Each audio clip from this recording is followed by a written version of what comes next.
So was the NSA compromised from within? We've been telling you about this top secret NSA code, been popping up online now.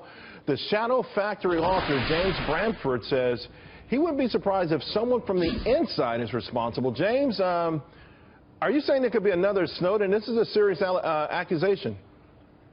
Yeah, that's exactly what I'm saying. It's all the indications are that this probably came from somebody on the inside, not somebody on the outside, and certainly not the Russians. So walk us through this. How are you making this determination when it feels like almost everyone else perhaps is just knee-jerk or lazy work, but saying this is obviously the Russians, this is obviously the Chinese? Yeah, that's a very easy, very lazy answer. You know, when in doubt, blame the Russians. If you look more closely at it, you really can't come up with that conclusion. First of all, the Russians would have no reason to go all the effort of stealing NSA hacking tools, which are very, very highly valued at NSA and very well kept, and then putting them on the internet. It'd be like a bank robber stealing a combination to a bank vault and then putting it on Facebook. So it wouldn't make any sense.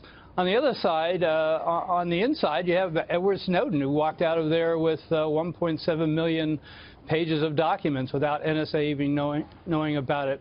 But one of the things that really sort of convinced me there was somebody on the inside was that after Snowden left, there was another leak that people didn't really notice because they blamed it on Snowden, but it really wasn't Snowden.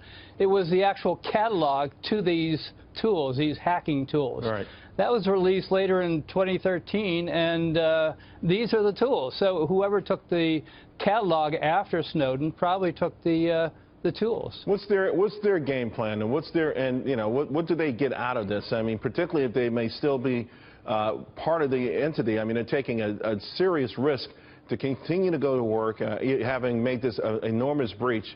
What's their end game? Well, I think the person's probably already left. He probably left years ago.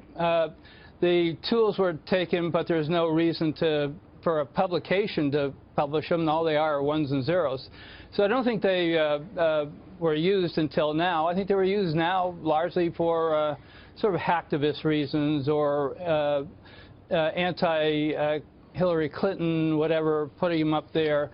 Another positive reason for putting them out there is to show that NSA has all these basically keys to all these networks, all these people that use them, and then saying you ought to clean up your act and seal up your networks. Yeah, the allure of being some form of a countercultural hero, if you will, is also probably pretty enticing. James, thanks very much. We appreciate it. This is bombshell stuff, and we're glad you brought it to us. Appreciate it, Charles. Thanks a lot.